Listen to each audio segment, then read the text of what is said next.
Welcome back to this month's Roundtable, your all-in-one comprehensive view of what's happening across the real estate industry, straight from some of the industry's earliest technology adopters and foremost experts in technology, marketing, brokerage, government policy, capital, construction, cybersecurity. As always, this is a three-part show. Part one, introductions, what's happening with each of our Roundtable hosts. Part two, we dive deep and unpack some of the biggest news and paradigm shifts affecting your business. And part three, inside tips on what you can do to do better as we move forward into the next month. I'm Andreas, Senie, founder, CRECollaborative, brokerage owner and commercial director at KW, as well as technology growth strategist for both the nonprofit and for-profit sectors. And joining me this month is none other than Saul Klein, the original real estate internet evangelist, my good friend and car wash owner out of California. Saul, nice to see you. Great to be back. And Rebekah Carlson, founder and CEO, Carlson Integrated, all things marketing, out of Chicago. Nice to see you as well. And Chris Abel, membership director, ABC, CT, all things construction, followed by none other than Maria Kowalik out of Inland's Green Capital, and Dan Wagner, VP of Government Relations, Inland Real Estate Group of Companies. As I was saying before we got started, all my favorite people all in the same room. I could not be more excited about this. We love you too, Andreas. And hey guys, our audience loves us. We're up to 2,400 monthly downloads. The show continues to grow. We're doing something right. So let's keep doing the right thing, the right way. Thanks to the wonderful audience. Thanks to our audience and Mr. Mendoza in the background there doing the wizardry for the show. Dan, you're on my right this month on the Brady Bunch screen. How are you? What's going on in your side? Oh, I'm doing terrific. It's a wild world that we exist within. The federal government increasing those interest rates has been probably is as quick as they've been doing it is probably one of the biggest challenges that we're all facing in every aspect. So that's probably one of the big topics of our discussion tonight, is my guess. Interest rates, certainly. Interest rates, lenders, cost of capital, all big considerations as we move forward into this period. There's a saying that I've repeated many times this month. Institutions are out there looking for steals and investors are looking for deals, which means there's plenty of opportunity out there. It's just a matter of putting the right people together. And that's the big deal. You're absolutely right. The hard part is going to be the folks that have those loans that are needing to be adjusted, and they can't jump to the level they have to jump to. So, well, and that's why the industry's here to pick up the slack. We've got plenty of Henrys, high earners, not rich yet, with money looking to place that capital. Amen. As far as the marketing side, Becca, what's the biggest thing happening on your side of the fence? So the biggest thing happening in my world right now, actually, is in-person events. Holy cow! I had 3 last week alone, and I love seeing people out and about. But I would say we're pretty much at pre-COVID levels, which pulls you in some directions that you may not be as physically accustomed to, like long commutes, long trips to venues, long time at venues, home, and then back to finish your work.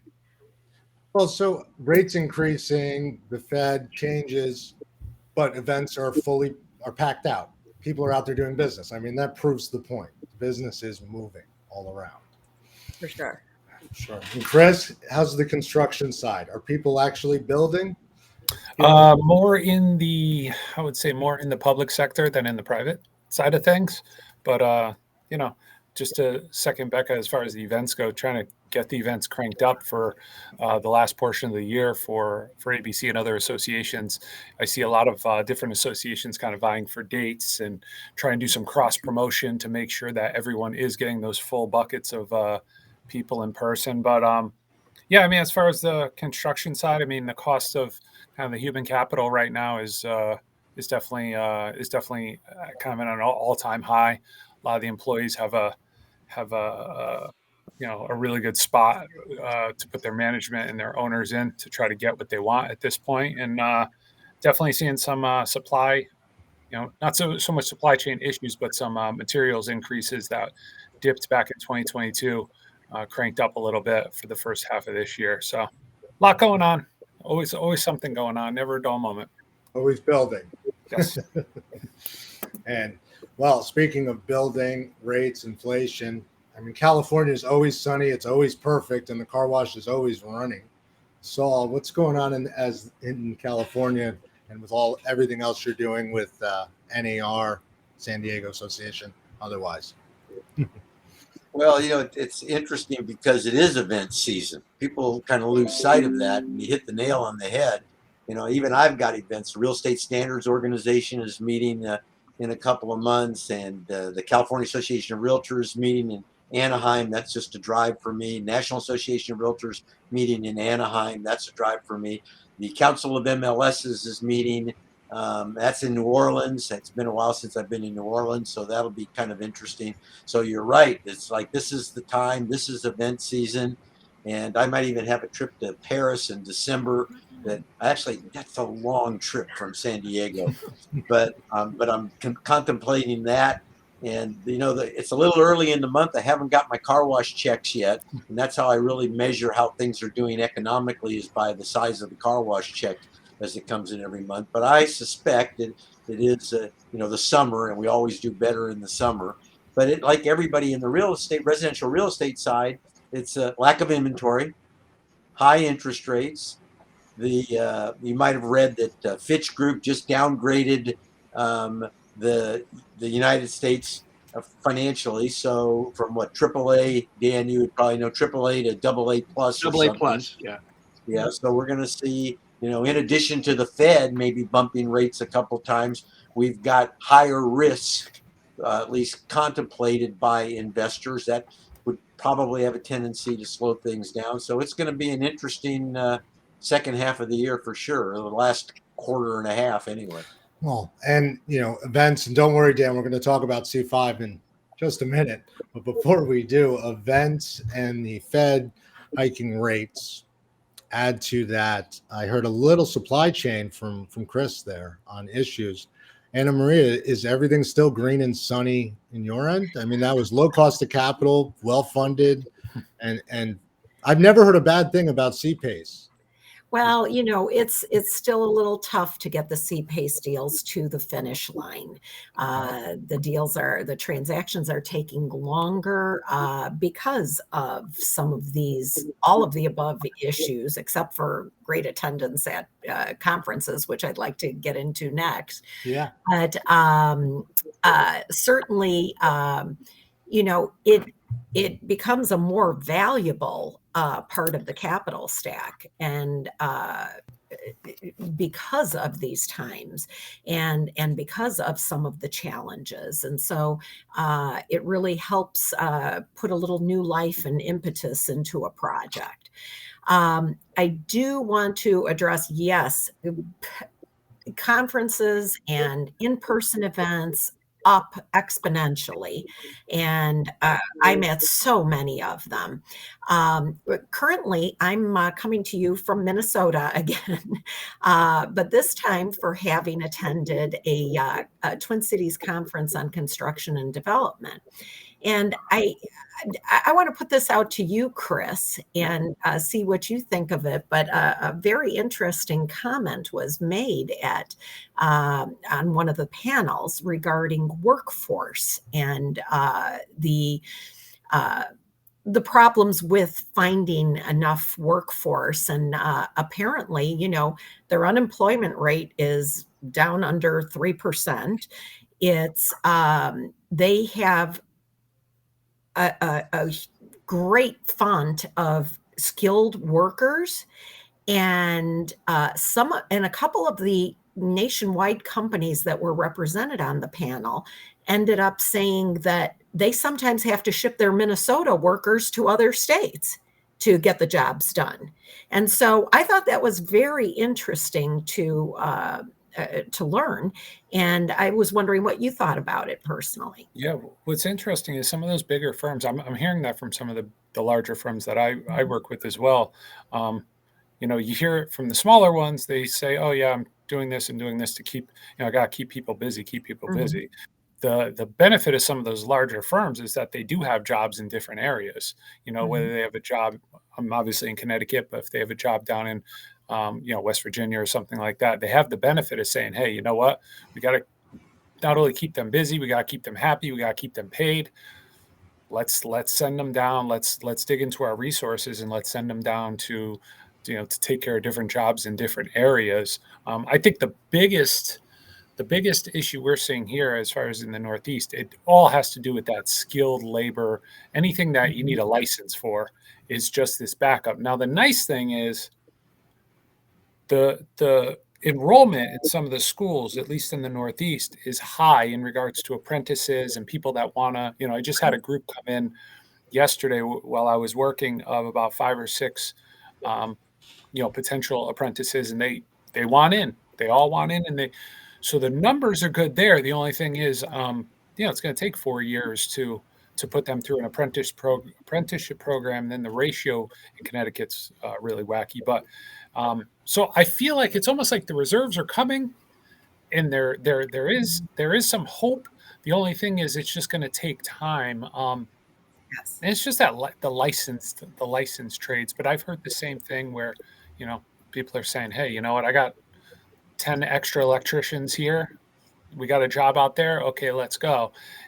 They're being very careful about not sending them to other companies because the gloves are off when it comes to poaching.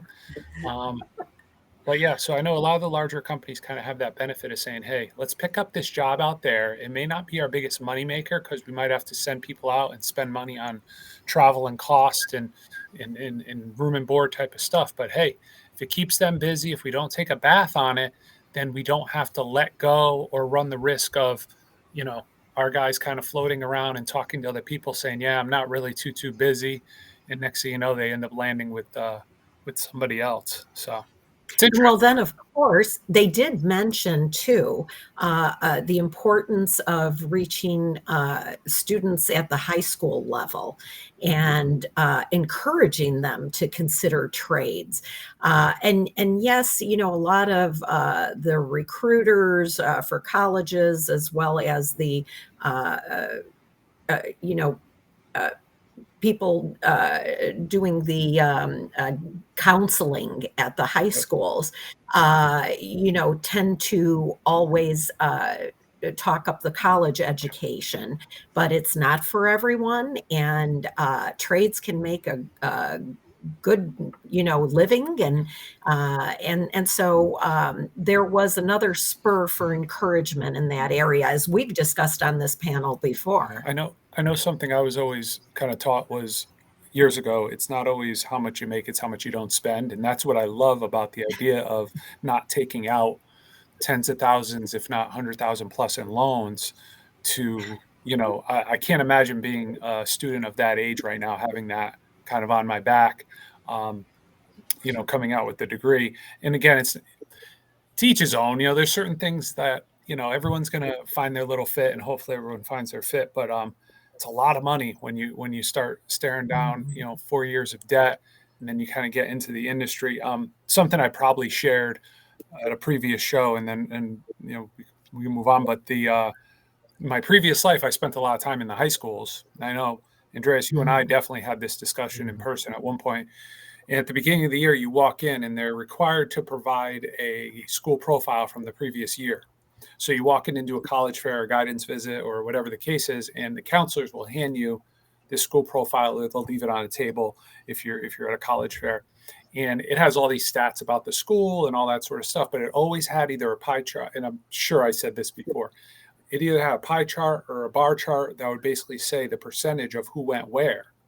And they were required to make this public. And they would often have 4-year college, 2-year college, military, and then after that, it would 99% of the time it would say other. So the other was always the person going into the trades. or the other would be the person going into the family business, or the other would be anything that wasn't. And a lot of times they didn't even take note of military, because those numbers were usually really small. But there's money on the back end for all that. How high of a percentage are you sending to 4 and 2 year schools? So there's grant money, there's different types of money that they can make. So it's important that there's at least one counselor within these high schools that is dedicated to, hey, listen, it's not for everybody, give me that caseload, send them to me. I know a couple of really good counselors that, and I don't know if I would go this extreme, but they don't put college posters on their wall. You go in their office and all their posters have to do it other alternative methods. And maybe they'll have a career pathing map, which where I work, we have a couple of these career pathing maps to kind of show what direction you can go in. And unfortunately, we're a little late to the game in regards to counselors who are saying, you know what, let's start getting people where they need to get and where they need to go. But it's all true stuff. I mean, eventually, I think we'll be in somewhat good shape. It's just going to take time. Well, that's Chris, not to say we're sorry, Dan, to jump in, but that's not to say we're not in good shape now. It sounds like, to Becca's point, and Saul and Dan, we have to expand our network and go farther away to find the right professionals that are readily available to do the work now, and then bring them where we need them. Yep. Dan, and manage expectations also. The thing that drives me crazy about student debt is you can get a college degree and you don't have to spend $100,000. I have 4 kids. We go to college in DuPage or community college. It's $5,000 a year. We're able to do that, and there's other ways to be able to go on to the next level. But the kids that get the $100,000 loans and they go and have fun, and then all of a sudden they say, "Wait a second, this is horrible. I shouldn't have to pay for that." Yeah. It's just drives me crazy. So I'm happy the Supreme Court came back and said, "Yeah, you can't just wipe all this debt away." But it's clearly it's an issue, but it's a big issue. That's a long pay. conversation we could end up having. Yeah, on college debt. And without getting too deep into it, and scholarships. I mean, I spent a large part of my time in the high schools doing presentations on scholarships, and part of my presentation was I would do the research and dig up these scholarships, and I would usually attract them by digging up crazy scholarships, like really off the wall type scholarships. But the percentage of people who are applying for scholarships, it was just, I don't know where the numbers are now, but years ago it was just such an abysmal, number of people who would actually apply because they assume they can't get them. When I worked for a culinary school at one point, we would have 10 $1,000 scholarships for whatever it might be. I don't remember what the criteria was, but the long story short is we would almost every year we'd have probably maybe half of them still wide open because the kids were just applying for them. Yeah. And there was only so much we could do as counselors. There was a little red tape there, but still it was the interest or the idea of like, and I'll tell you, a lot of it had to do with the parents. A lot of it has to do with the parents going into the colleges and getting the loans. And a lot of it has to do with the parents saying, well, my kid's not going to get a scholarship.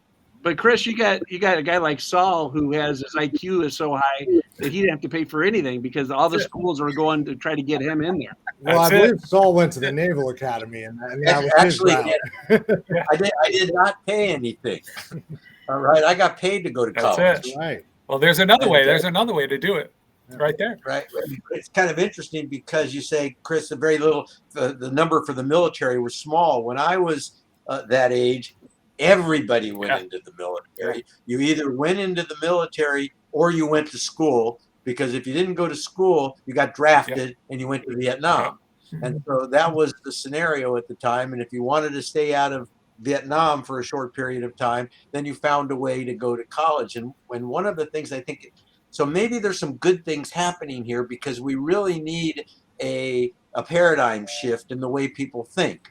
And I blame the federal government and the colleges for these debts, because what happened is the government said everybody should have an opportunity to have a college education. The universities took advantage of that. Their fees started increasing. we knew back in the 60s and 70s that a college degree wasn't for everybody. And we used to complain about underwater basket weaving. We would talk about some of the courses that people took even back then that would lead to nowhere. But in California at the time, you could go to community college for nothing. You could go to state college. I was really proud of being from California because everybody could get an extra 2 years, no cost, go to junior college, we called them. And you could go to San Diego State or Long Beach State or Los Angeles, not the university system, although that was inexpensive. You could go to the state college system. They call it state college. They call it state university now for next to nothing. I think before I went to the Naval Academy, I went to San Diego State University, called San Diego State College, and my fees were like $52. And so education was attainable. But when they started making funding available through loans for people who don't understand what a loan is, Yeah. and then the colleges and universities we're starting, I think, maybe seeing the value of having a trade. Yeah. Right? Being a plumber, being a carpenter, being, there's value in those things and those types of, and honor in those professions. And maybe now we're starting to see all these people crying because they can't pay their college debts. And we see people that don't go to college able to make money and don't have that debt. Maybe that's the shift that we need. When we have, so people just don't apply. That's what Chris was saying, for loans, right? For scholarships. And Saul, you're talking about people don't understand these student loans. And this is education, which is what C5, CCIM, these summits, these conferences, I mean, that's the purpose of most of these associations first and foremost, outside of policy and lobbying on our behalf for our respective industries, is to educate, right? So the answer is they don't need to go to college. They need to be going to real estate and join CCIM and go to the C5 summit. Well, and I'll just do a shameless plug. So I'll be speaking at the C5 Summit about the 1031 Like-Kind Exchange with Evan Lydiard. So I hope everybody can, if you have time, it's going to be in Atlanta, and it's this 28th, 29th, and 30th of September. And I hope you consider going. But Evan Lydiard is from the National Association of Realtors in charge of tax. And both of us will be talking about all of the great things that the 1031 does for our economy in the United States. And we are blessed to have the CCIMs, which are kind of like the Green Berets of commercial real estate, just really brilliant people. I love CCIMs. Well, you talk about 1031, Dan. It's like, what a great way to build the states with pre-tax dollars. Absolutely. And so what a great advantage it is for people if they just knew about this. And yet we have people trying to take this away from us, don't we? I actually have a dinner with the congressman on Monday in Chicago, and it's to explain the whole 1031 experience to him, because he's brand new as a member of Congress. And when when the new members of Congress get in there, they see things and they hear things and they see, I got to go after this loophole. It's like, nope, let me tell you what this does for the economy and for all areas of the economy. And when they start learning that there's a reason why this has been in the tax code for 100 years and it hasn't gone away, and that they start learning the importance of, this is the 401k of real estate. You're able to use pre-tax dollars and you grow your wealth, and eventually when you cash out, you pay the tax. And that's been just huge. So 401k of real estate has probably been the best way to explain that to members of Congress and their aides.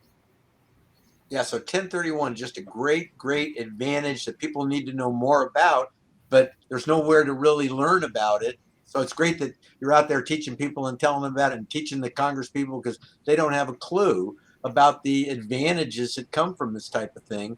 And, the tax code really, we talk about loopholes. I've always said there really are not any loopholes, or there are very few loopholes, that the purpose of the tax code is social and economic engineering. And so when Congress wants to accomplish things, there's two ways to do it: carrot or stick. And so that they create our mechanisms to achieve their ends, the government's ends. And they do this through tax advantaged investing tools. And it's not about cheating. It's not about taking advantage. It's about doing what the government wants you to do. Right. And that's the way that they do it. And so for people who plan all their life and work all their life playing by the rules, it's really not fair to go change the rules on them late in the game. Right. And we often see that happen, right? So luckily we have people like you that are willing to go out there and lobby on our behalf. I'm not a lobbyist. I advocate. There's a big difference. Okay. Spread the word. There you go. There you go. So, and as we're and speaking of spreading the word and being out there, the biggest fear I see talking to people is analysis paralysis. They're moving about 1031 exchange aside. Investors are just kind of frozen, labor aside, and here we are. How do we get a message out? How do we help educate people that there are these opportunities to move forward, to take advantage of the 1031, to take advantage of CPACE? I mean, obviously, the events are only one way. That's a networking opportunity. And this one's... Well, these are kinds of things I've always said, Andreas, you can't put them on a billboard, because it's not for all people at all times. Dan and I do a lot of networking outside of big events like this.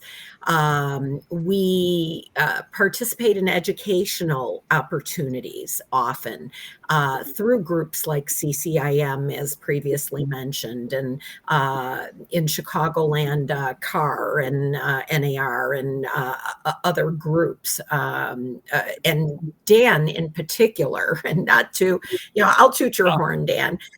He's always out there in every state, in every place, just trying to make an impact. And it's a lot like politics in a sense that it's a lot of handshaking. It's a lot of, face-to-face kind of engagement. And it really is a kind of a cumulative type of experience because you have to touch that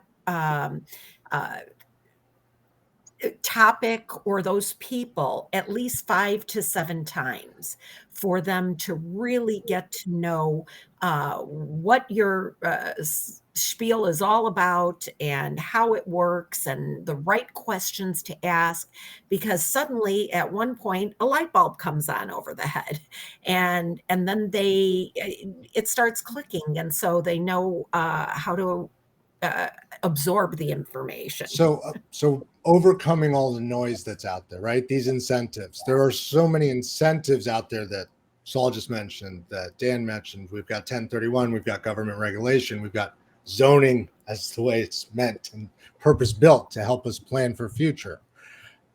How do we best overcome that noise, and how do we identify the best pathway to profitability for our respective clients, sectors, industries?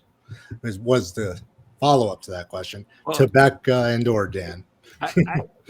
Becca, go ahead. I've been talking so much. Go ahead, Becca. Well, certainly repetition, as Anna Maria said, is just pointed out. Yep, 7 times. 7 times. And also there's that piece of education that we all are in complex industries. These are not simplistic. These are important business things that are not immediately easy to learn. So it does take that repetition. It does take staying in front of people, trying to stay top of mind. I mean, I think the best thing you can do is to join a fantastic podcast with Andreas. I think that's a really wonderful way to get the message out about what you're doing and maintaining relationships. Wait, your network is your net worth, Andreas? That's yours? I took that from Jonathan Stein. Let's be fair. But yes, your network is your net worth, right? And who you know, as anyone in commercial real estate will tell you, is what makes or breaks your ability to do business. But we've got this whole new generation of deal makers, marketers, contractors, guys in the government who don't know anything about the inner workings of commercial and the intricacies of CPACE. So networking, there's only so many hours in the day.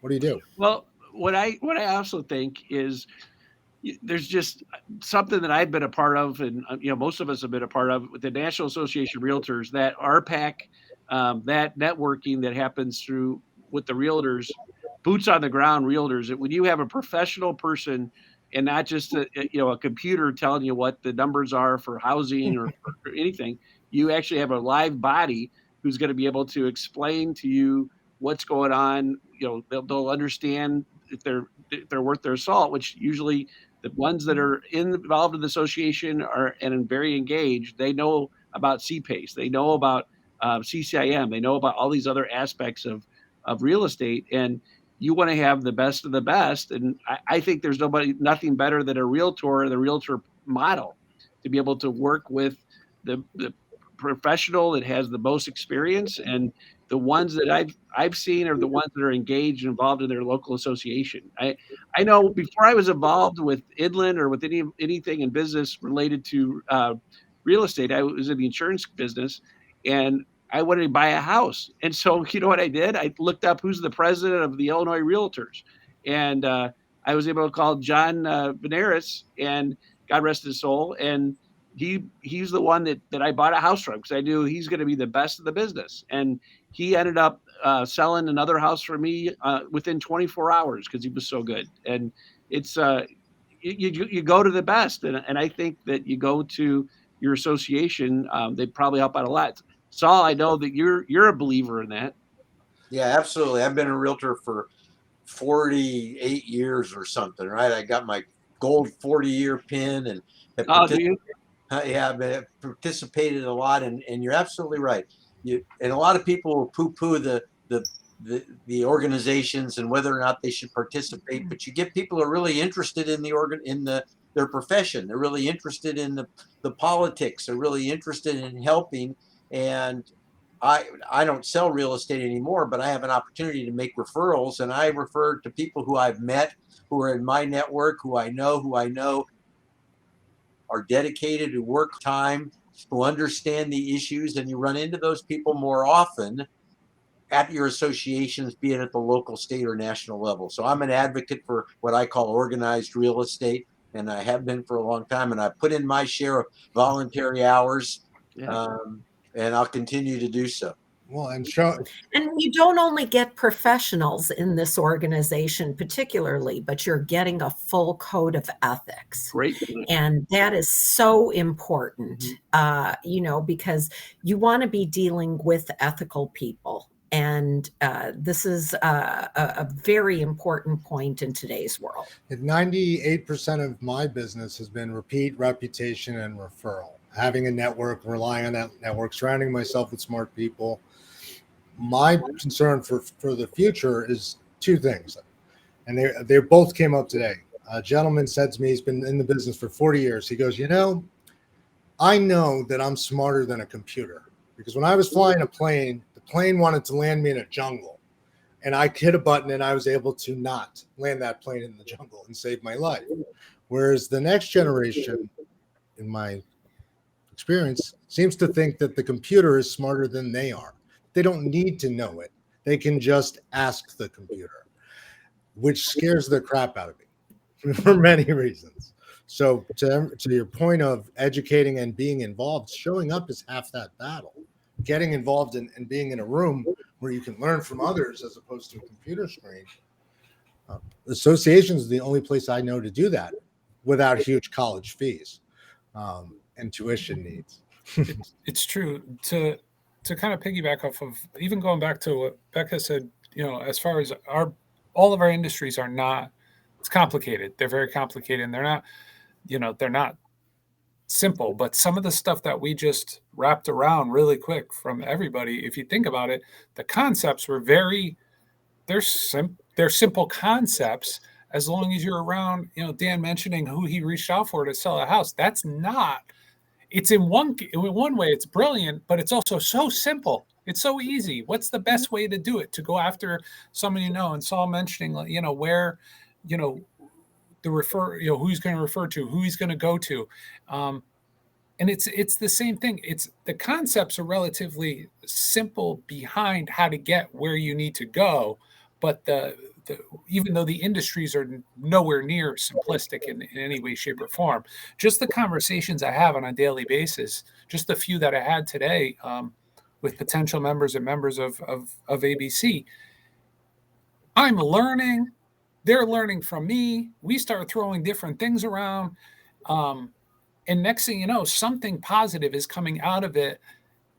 Aside from the fact that we're just having this conversation and this simple conversation and this simple dialogue that is ethical, simple, friendly. All these things kind of combine because everyone's having the conversations now about, hey, what's going on? Summer's almost over. People talking about kids, people talking about vacations. You knock that out in a couple, 30 seconds to a minute, and next thing you know, you're off to the races as far as having a great conversation with someone in the industry. And I can't say enough to back what you were saying, Andreas, like the access. I've only known about associations, committees, boards for 5 years. 5 years. I kind of give the 10 there, but 5 years. So I didn't spend a lot of money in college for not that degree. So anyway, just in that 5 years, the amount of knowledge that has come my way and the amount that I could push out there just by having conversations with some of the best people that I know, it's just, I mean, it's amazing. I tell people about the podcast all the time for that simple reason. I'm like, where else do I have that access? And what's been also nice about this is just some of the stuff that, for the listeners behind the scenes, some of the stuff that we throw into our group chat, just, hey, I found this article, let's throw it out there. Hey, I found a job in Chicago. You know anybody out there? It's been the ongoing collaboration. Right? It's not the methods are somewhat simplistic. They're just hanging in there. And I think part of it is just because we've all been kind of doing this stuff for a while. It's kind of like, telling a professional basketball player, or a professional basketball player saying, just jump, just dunk it, just shoot, just make the shot. And then we kind of, any of us might sit there and go, it's not that easy. But I just think the approach is if you keep it kind of simple, you can navigate a little further, And you can course correct and navigate together. And that's part two of what I was talking about before, is if you believe the computer is smarter than you are, then you're not going to debate or argue the points that it brings up. Well, the other thing related to all this stuff is I wanted to. This you got is a note. There's 12 associations on this sheet that I just got today. There's 12: Chicago Realtors, Elderly Realtors, Chicago Apartment Association, a whole bunch of folks. And what they're doing is they're coming together because the new mayor of Chicago he wants to increase the transfer tax from $10,500 to $29,500 per 1 million property. He wants to triple transfer tax. And that creates the downward urban spiral. And this is where just one person that's a realtor can't do anything about this. One person that's a builder can't do it. It's coming together. And that's a whole other huge aspect of why you're involved in your association. Some people say, why am I paying dues? Like, are you kidding me? It's the best insurance policy. Why am I putting RPAC money in? Because it's the best insurance policy you could do.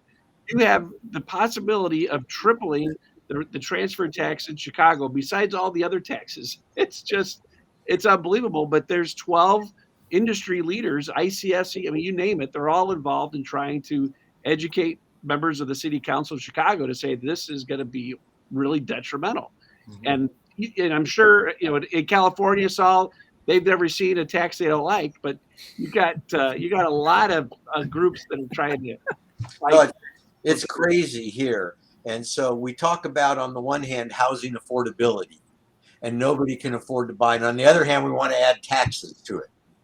And it just doesn't make any sense, right? Because people just don't understand. We've got here in San Diego, they just changed a tenant law where if a landlord wants to let a tenant go for good reason, you got to remodel a house for some reason other than the tenant not giving notice. I think it's now you got to pay them 3 months of relocation fee.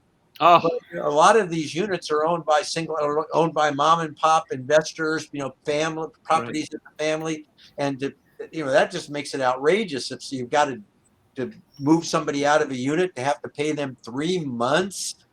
Right? it's Ridiculous, right? But we have these are made so these types of proposals. I mean, the LA's got this thing where a property sells for over a certain amount of money, they got a wealth tax on top of it.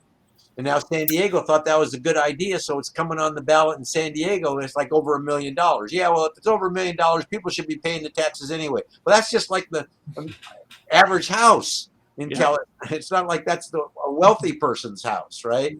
And so all of these things, the government will take, you're right, they'll take all the money they can. And when the government's running deficits, when they need money, when they need their own pet projects to feed, where's the biggest chunk of money available?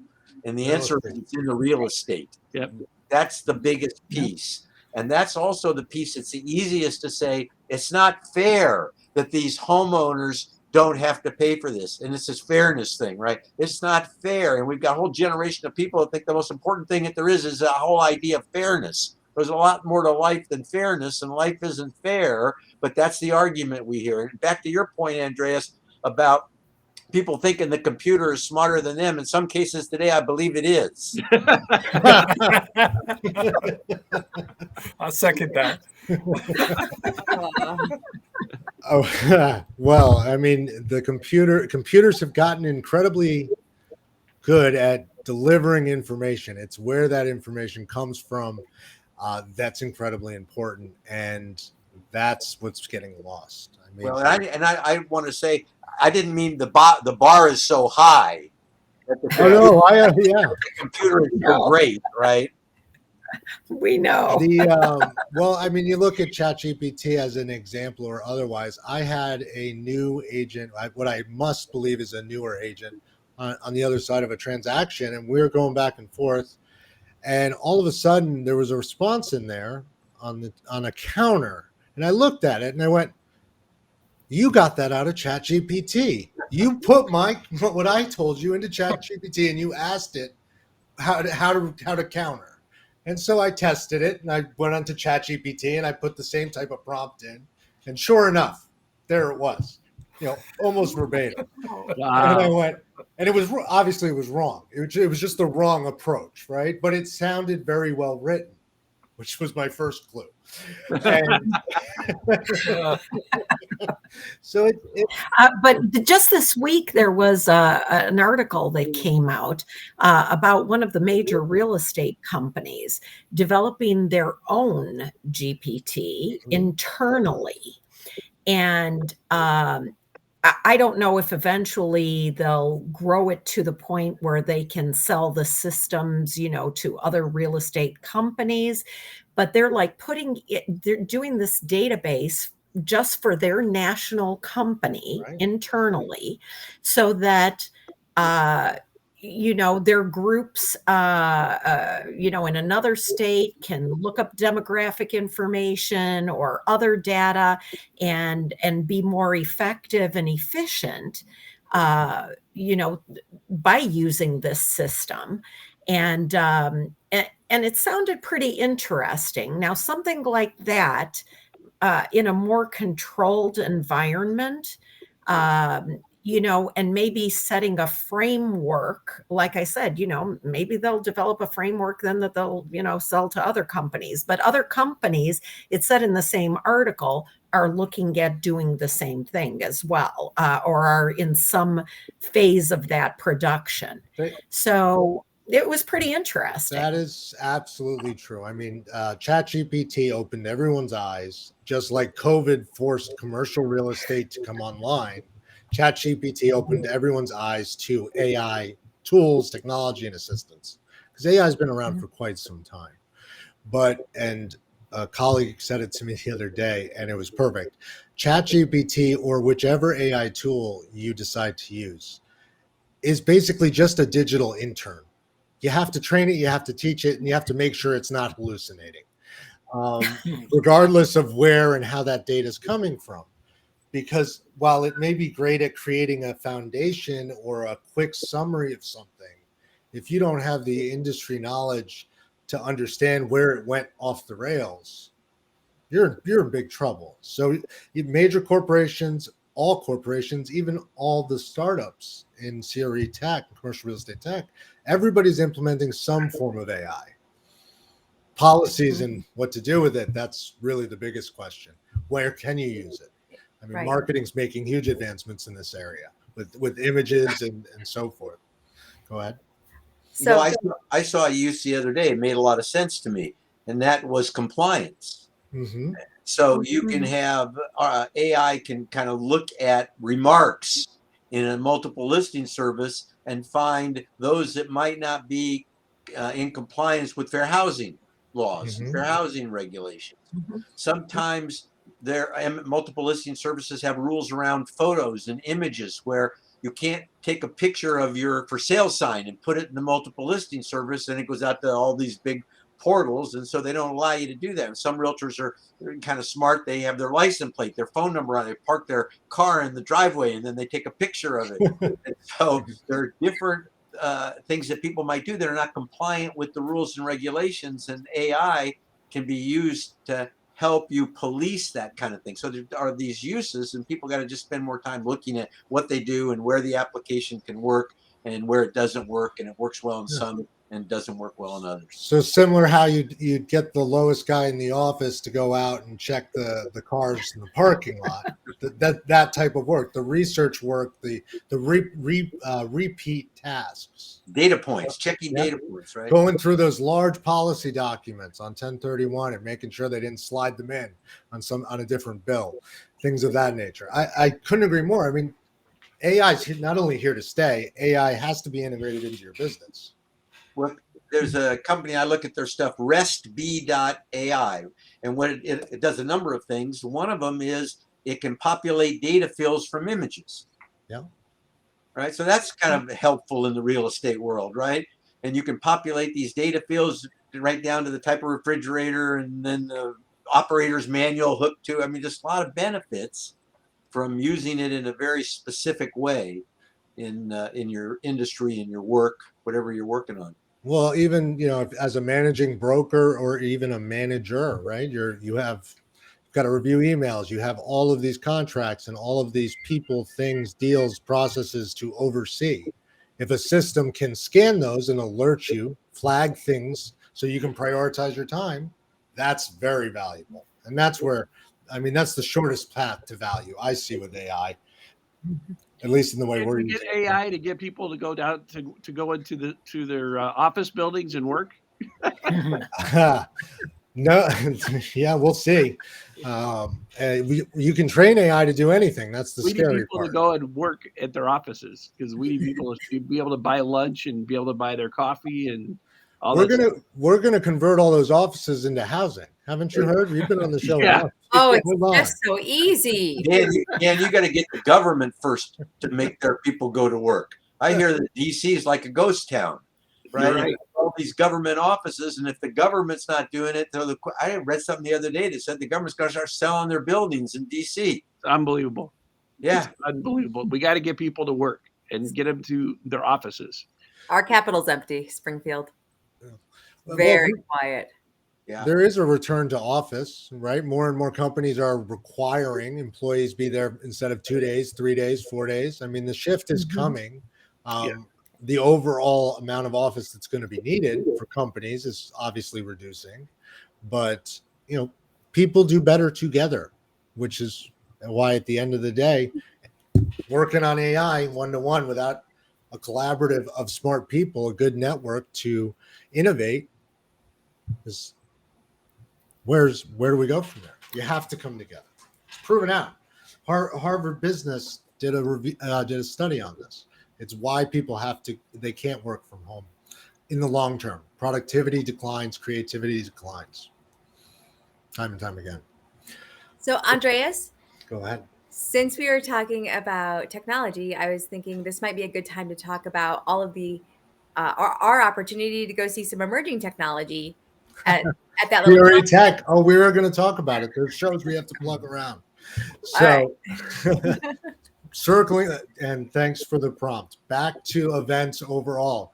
Quite a few were spouted out earlier on in the show.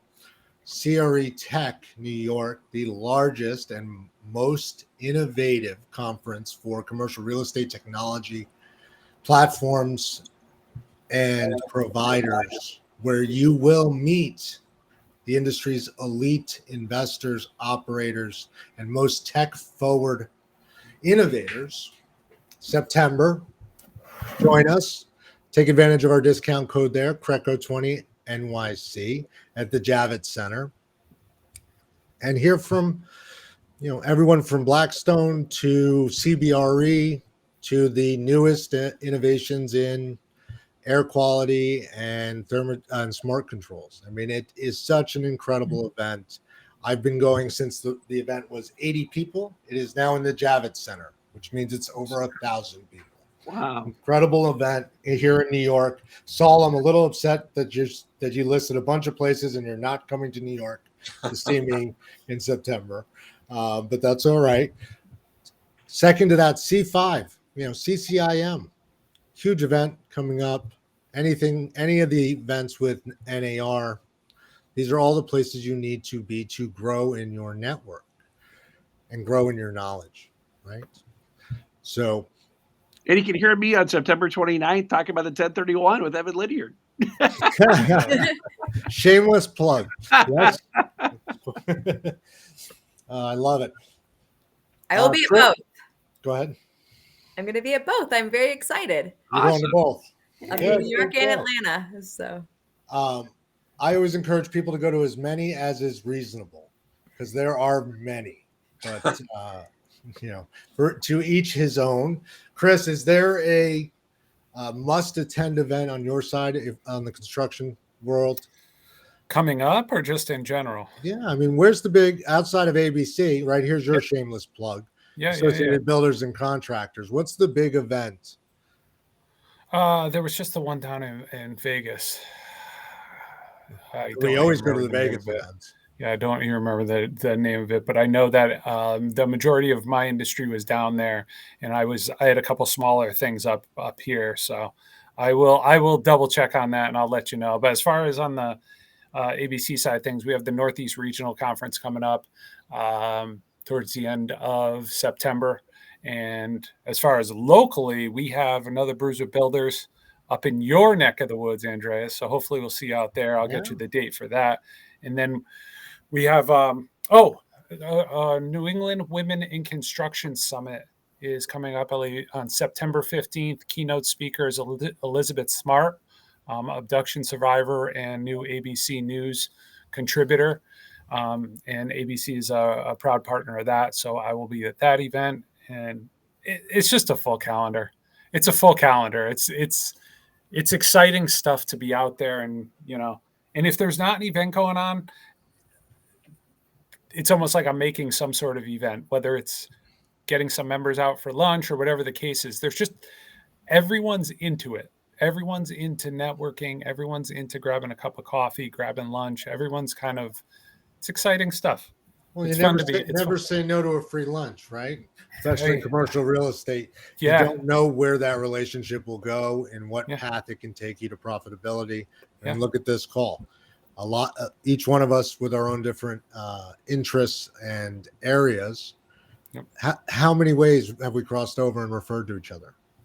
I can count 10 to each of you easily, without talking about Jonathan Stein. 50 there.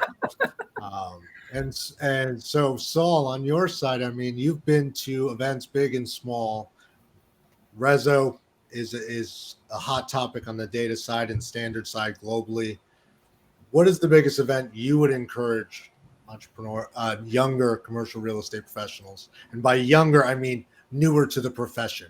Well, there's no doubt in my mind that the best one you could attend is the National Association of Realtors Expo. Once a year. It's huge. It's 40, 50,000. It's gigantic, giant trade show. It takes you a couple of days to get through it. And so if I were new and in California this year, and I think it's in November, I would certainly attend that one. If you're in the MLS world, Council of Multiple Listing Service, CMLS, is in New Orleans, as I mentioned, and learn everything you need to know about multiple listing services and the future of multiple listing services. And if you're, again, in California, CAR, California Association of Realtors, has 200,000 or so realtors. Their show is always a big show. But there's a big show in every state every year. And big regional shows, right? Yes. So there's certainly plenty out there. I do have to give a quick shout out. I see Marty Norkit out of Chicago mentions JLL, so I will expand on that. JLL, CBRE, CoStar, major corporations and vendors all throw events to help educate and help bring you forward. Anna Maria, what's the big one for CPACE? Is there an event for CPACE? Well, we've had industry conferences that have already been completed this year. However, in the sustainability area, there's the USGBC conference at the end of September in Washington, D.C. this year. In Chicago, we're going to have ICSC, Midwest region. I think they're calling it the Central Conference. And then if anyone's in Chicagoland area as well and wants to attend Chicago Build Expo, is always a great program with a lot of wonderful vendors to learn from and some great panel discussions. So there's always a set of places that you can go, and Inland is sponsoring a CoStar event next week. So right on our campus. So anybody who's interested in getting the latest market information. So there's really no excuse as far as getting educated and having a network if you put in a little work. Spend a little time. Amen. Yes. And that really is the crux of the argument. Put in the work, get on the phone. I'm going to go back to what you said before, Dan. You looked up the owner's name and you called him on a telephone. And I talked about this last show.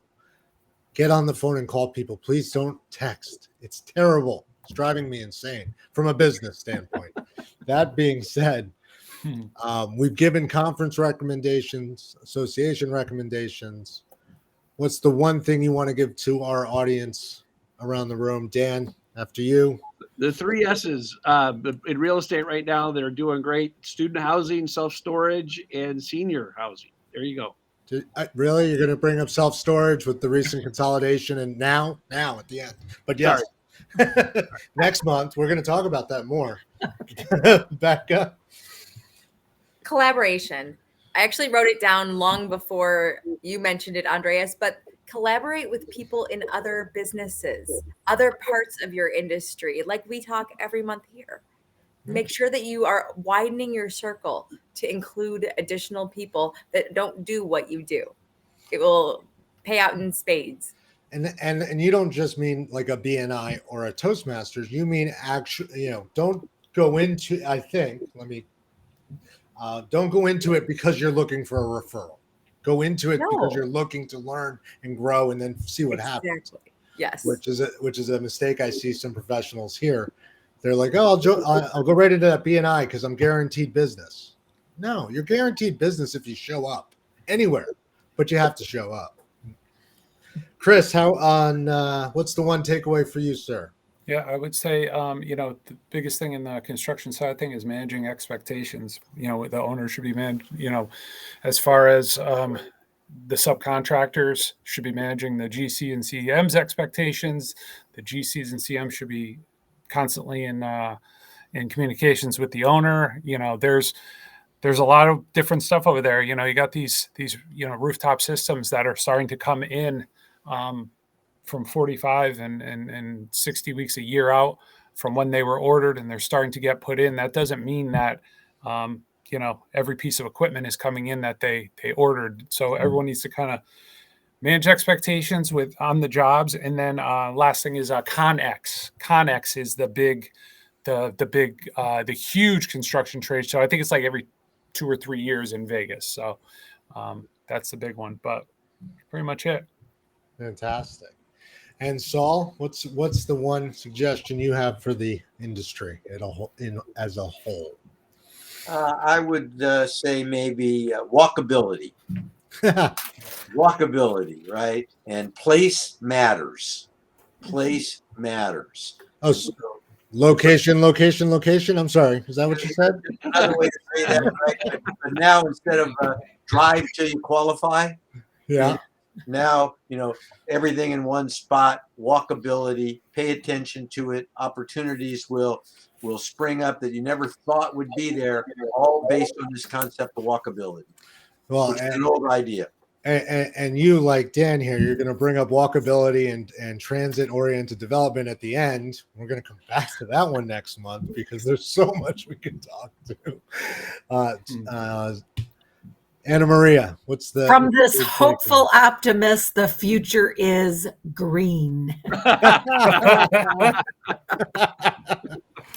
Well, I guess I'll finish up by saying, companies are their own economies. Don't get caught up in the headlines. And to parrot everyone on this call, people need to apply themselves, educate themselves, and understand the loans, the rates, the risks, and the regulations, because business will get done if you collaborate with the right people and show up at the right events. I think I summarized everyone. Oh, and don't forget to look into 1031 exchange. Got it. Here you go. Mr. Mendoza, will you lead us out? I do want to thank our audience and everyone who tunes in religiously every month. Please do rate, review us. To you, sir. Thanks for tuning in to the Real Estate Roundtable, powered by CRECo.ai, your source for the latest in real estate and technology. For past episodes, sector interviews, and more great content, follow us on all social media and YouTube at CRECollaborative. You can also find us anywhere you listen to podcasts. Please like, subscribe, and share. It really does help. Thanks again for tuning in, and we'll see you at the next Real Estate Roundtable.